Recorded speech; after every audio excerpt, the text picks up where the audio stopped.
Assalamualaikum warahmatullahi wabarakatuh. Saya Diana Vita Febrianti dengan NIM 2050 101011111132 akan memberikan edukasi mengenai memalsukan identitas untuk melakukan poligami. Kamu istrinya hebat, dinas luar kesini hebat. Keluar. Dia punya suami ya, punya istri ya. Jerit pilu keluar dari seorang mertua dan anaknya ketika tahu menantu ternyata nikah lagi. Padahal awalnya si menantu ngaku sedang kerja dinas di luar tapi kepergok sedang menjalani resepsi. Dari beberapa tayangan atau video cuplikan yang telah ditayangkan sebelumnya, ternyata masih banyak terjadi dalam masyarakat di mana suami itu melakukan poligami dengan cara memalsukan identitas. Sebelumnya perlu diketahui bahwa suatu perkawinan adalah sah apabila dilakukan menurut hukum masing-masing agama dan kepercayaannya. Hal ini telah diatur dalam pasal 2 ayat 1 Undang-Undang Nomor 1 Tahun 1974 tentang perkawinan. Meskipun dalam agama Islam tidak melarang adanya praktik poligami, namun pada kenyataannya praktek poligami bukanlah hal yang sangat mudah karena terdapat beberapa syarat yang harus dipenuhi untuk melakukan poligami tersebut. Salah satunya yaitu mendapatkan izin atau persetujuan dari istri pertamanya. Selain harus mendapatkan izin dari istri pertamanya, adapun terkait dengan suami yang akan menikah lagi atau akan melakukan poligami, pada dasarnya dibolehkan jika sudah mendapat izin dari pengadilan. Hal ini sesuai dengan bunyi dalam pasal 56 ayat 1 Kompilasi Hukum Islam, yang dimana berbunyi suami yang hendak beristri lebih dari satu orang harus mendapat izin dari pengadilan agama. Adapun salah satu syarat agar perkawinan poligami sah menurut hukum di Indonesia adalah dengan mengajukan permohonan ke pengadilan untuk mendapatkan izin dengan syarat telah mendapat persetujuan dari istri pertamanya. Apabila syarat perkawinan poligami tersebut tidak terpenuhi, maka perkawinan yang dilakukan dapat dibatalkan. Apabila syarat perkawinan poligami tersebut tidak terpenuhi, maka perkawinan yang dilakukan dapat dibatalkan. Hal ini telah ditegaskan di dalam pasal 71 huruf A Kompilasi Hukum Islam bahwa seorang suami yang melakukan poligami tanpa izin dari pengadilan agama, maka perkawinan tersebut dapat dibatalkan. Adapun untuk melakukan permohonan pembatalan perkawinan dapat diajukan kepada pengadilan agama dalam daerah hukum di mana perkawinan tersebut dilangsungkan. Belum sempat malam pertama, usai menggelar resepsi pernikahan seorang pria di Bintan, Kepulauan Riau diciduk polisi. Dirinya ternyata dilaporkan oleh istri pertamanya yang tidak terima pelaku menikah lagi tanpa izin dan restu darinya.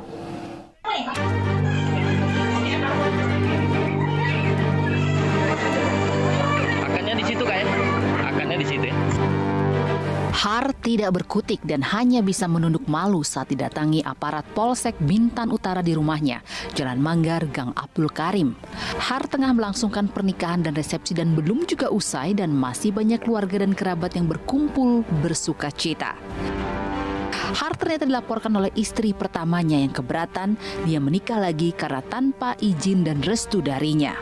Istri pertama Har mengaku sakit hati karena merasa dikhianati. Pernikahan suaminya itu justru diketahui dari media sosial. Berdasarkan video yang telah disajikan sebelumnya, maka selain istri dapat membatalkan perkawinan yang dilakukan oleh suaminya, istri juga dapat melaporkan perbuatan suaminya kepada pihak yang berwajib. Hal ini sesuai dengan bunyi dalam pasal 279 KUHP, yang dimana ayat 1 berbunyi, diancam dengan pidana penjara paling lama 5 tahun, barang siapa mengadakan pernikahan padahal mengetahui bahwa pernikahan atau pernikahan-pernikahannya yang telah ada menjadi penghalang yang sah untuk itu. Lalu, selanjutnya, barang siapa mengadakan pernikahan padahal diketahui bahwa pernikahannya atau pernikahan-pernikahan pihak lain menjadi pernikahan yang sah untuk itu. Adapun bunyi dalam pasal 2 yaitu jika yang melakukan perbuatan berdasarkan ayat 1 butir 1 menyembunyikan kepada pihak lain bahwa perkawinan yang telah ada menjadi penghalang yang sah untuk itu diancam dengan pidana penjara paling lama 7 tahun. Dengan merujuk pada rumusan pasal di atas, maka ditangkapnya sang suami oleh pihak kepolisian tersebut kemungkinan besar berkaitan dengan dugaan pelanggaran pada pasal 279 KUHP. Lalu yang selanjutnya yaitu bagaimana jika suami melakukan perkawinan poligami dengan melakukan pemalsuan identitas atau pemalsuan dokumen, maka perbuatan suami dapat dikenakan sanksi pidana yang telah diatur dalam KUHP, Undang-Undang Adminduk, dan Undang-Undang PDP. Dalam Undang-Undang Adminduk, setiap orang yang memasukkan dokumen atau mempunyai KTP lebih dari satu atau menjadi kepala keluarga lebih dari satu kakak, maka dapat dikenakan sanksi pidana. Hal ini telah diatur dalam Undang-Undang Adminduk pada pasal 93, di mana diancam dengan pidana penjara paling lama 6 tahun dan atau denda paling banyak 50 juta rupiah.